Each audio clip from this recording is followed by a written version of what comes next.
Well, let's propel ourselves straight into this review.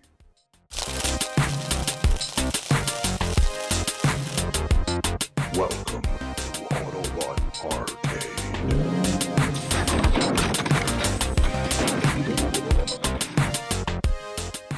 Hey guys, welcome back to the channel. Autobot Arcade here, bringing you another Transformers review. This time it's the Transformers Age of the Primes Combaticon Vortex. But before we do, don't forget to follow us on Instagram and Facebook at Autobot Arcade and Autobot Arcade Reviews. But without further ado, let's get into this review. As usual, the packaging is pretty much the same, with the logo on the bottom and the artwork above, and some of the 13 primes on the side. And on the back we have him in vehicle mode as well as robot mode, with the other side containing some digital renders of his combined form, Bruticus. And here he is out of the packaging. But before we take a closer look at him, who is Combaticon Vortex? Vortex is a Generation 1 character and belongs to the Decepticon subgroup known as the Combaticons, who merge together to form the combiner known as Bruticus. Within the group, he is the interrogator and takes pleasure in terrorizing the Autobots, and loves psychological torture, such as snatching up Autobots while in helicopter mode, disorientating them, then letting them drop back down into the battle. He, along with the other Combaticons, were created by Starscream, using Earth military vehicles and the brains of the Decepticon criminals, and were made to be loyal only to Starscream. But with that bit out of the way, let's get a closer look at him. And in my opinion, he's looking very cartoon accurate. Yes, he has his problems, like the fact that the back end of his helicopter mode just becomes some large bits of kibble on the back of his arms and restricts some of the movement, but he's painted really nicely. A lot of him is this gunmetal grey colour, which looks awesome, and he's got some black on the lower legs and some nice blue on the upper legs, as well as on the chest in the middle, with a nice purple Decepticon logo on the left shoulder, which all adds up to a really cool dark character colour scheme. He does have the helicopter intake or engine parts on the side of the shoulders, and they can be flipped up to use as some more weaponry. I mean, he is a Combaticon, he needs to be weaponized. And back to the arm kibble, it doesn't look great. You can move it down to the position it is in for helicopter mode and pretend that his arms have transformed into blades for him to use. Moving in for a closer look, you can see all the slots that will be used for when we combine him, but for now they don't look too bad, and the top ones, I don't know how well you can see it on camera, but there is some slight sculpting around them, which looks like some fans or small turbine engine detail, which is pretty cool and nice that it's not just a hole in his chest. The head sculpt on this guy looks great, very accurate, and gives a military feel to the guy. Again, just like a lot of the old Decepticon designs, he looks like he's wearing a helmet, and he has his battle mask up and painted in a nice silver, and the eyes look more like a visor that he's looking through, and that's painted in a bright red that really stands out. Turning him around to the back, and he doesn't really have a backpack. There is part of the top of the helicopter. It doesn't stick out too far, and it does spin around, but that's more for the transformation than trying to get out of the way in robot mode. And it does have some nice panel lines on it as well, so it's not just flat plastic. The back of the legs don't look too bad, but you can see that the front end of the helicopter is just hanging out there. But overall, so far, yet another solid G1 robot mode, and I can't wait to see and get the rest of the Combaticons to go with him.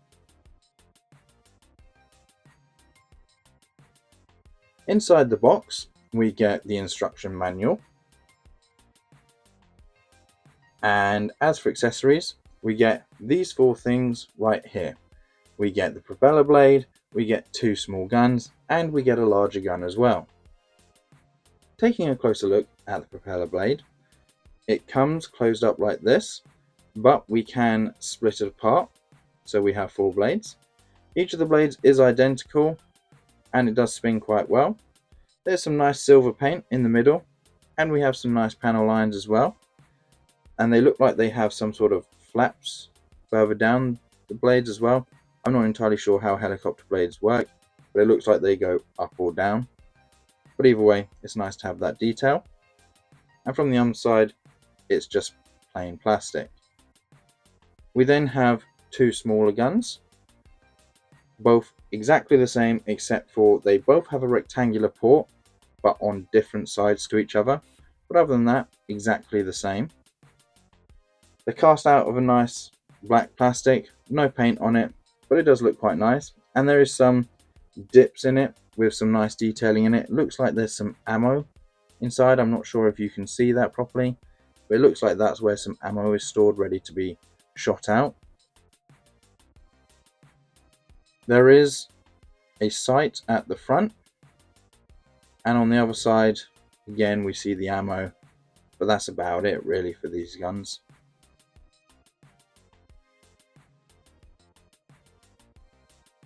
And then bringing in the larger gun, again just cast out of black plastic, no paint on it whatsoever, but it does have a nice sculpted in scope, and it has those two ports on the side. And again, taking a look closer, it has these sort of dips in it where we can see what looks like some ammo being stored ready to shoot out. Just bringing the other one back in, you can see that they both have it, and you can see how much bigger the other gun is. But bringing in the figure, we can use this hole on the back to attach the propeller blade, which is very nice. And it does spin and collapse, which is how it should look in this mode. And then if we take the two smaller guns, we can use these handle parts to attach one on either side of the arms, just like so. So he looks like he has some guns that have transformed out of his arms. Very nice. And then we can take his main gun and just plug it into his hand like so. And with all the weapons on him, he looks very weaponized and ready to take on an army of Autobots.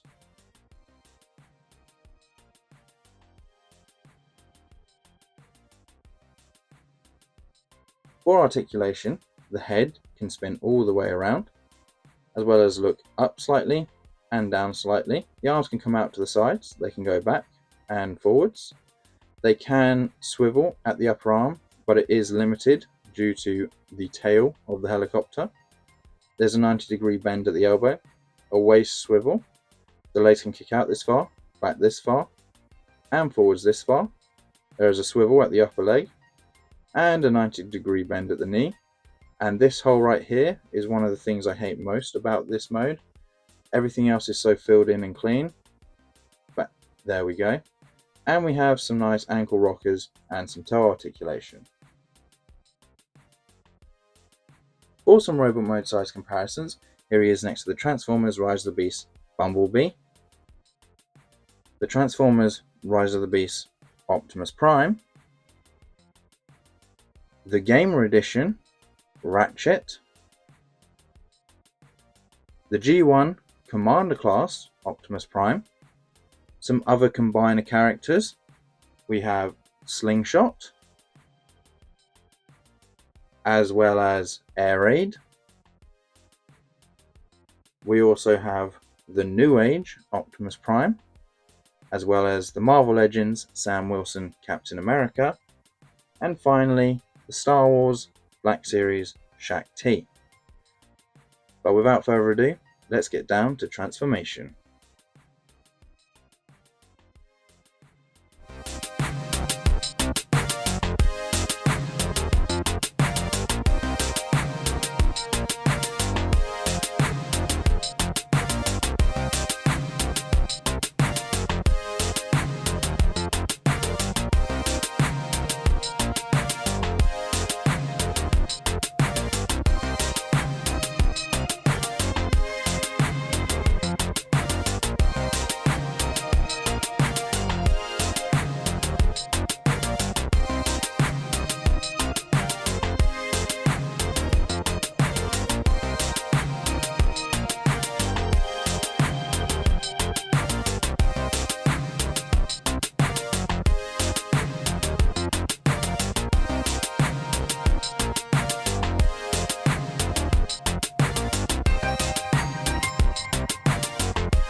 And here he is in vehicle mode. And first impressions, he looks really cool and like a real tough military helicopter. But moving in for a closer look, the blades can spin really well and fast, both the top and rear ones. But the rear ones don't last for quite as long, and the top ones do have some nice silver paint in the middle of them. Along the sides, we have some nice window details, and they are all filled in black with a silver trim. And that detailing goes all the way around to the front where the main window is for the pilots. As well as at the front, there is also a nice blue stripe going down the middle for some more detailing and, as far as I'm aware, accuracy to the cartoon. And those window details are copied onto the other side as well. For a flying vehicle, this is one of the cleanest auto modes I've seen. Nothing really hangs out or stands out and makes it look funny. Even from the bottom, it doesn't look too bad. At the back here, which is actually the head of Vortex, we have some landing gear we can deploy. The wheels don't roll, but it does help to balance it and make sure it doesn't tip backwards. At the back, along with the rear propeller blades, we have the tail fin. Don't know if that's what it's actually called, but that's what I'm calling it. I believe they help to stabilize it when it's in the air. And even up the front, we have some faux wheels sculpted coming out of the sides, which looks really nice as well. The only part of this mode I'm not a fan of is the hollow bit on the sides. It just looks out of place when comparing it to the rest of the mode that looks so good and clean. And I wish there was a way we could cover it up, but it's where the bottoms of the feet meet the waist, so I get why it's there. Plus also, when we do combine it, this thing is going to split on the arm, just like Air Raid does for Superion. So there can't be a flap that connects them or anything. So I do understand why it's there. It's just really annoying. But if we bring in the accessories, they all have multiple ways to attach. What I like to do is take the smaller guns and use the handles and put it into these holes either side of the tail. But they do both have smaller rectangular tabs which can be used to attach to the ports on the front, but I like to take the bigger gun and use those side ports that it has to attach this gun to the front of him. I just like the longer gun sticking out the front look.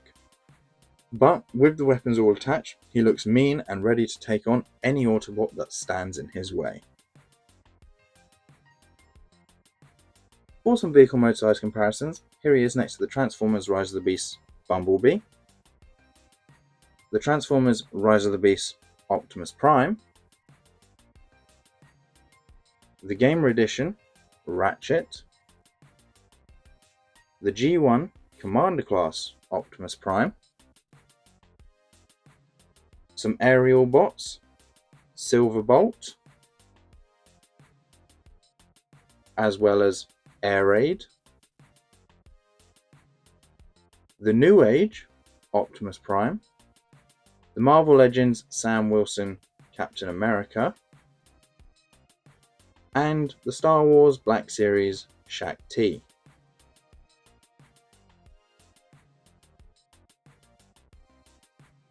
And that wraps up our review of the Transformers Age of the Primes Combaticon Vortex. An all-round nice figure, pretty accurate, not too much kibble, and a great first step towards building Bruticus.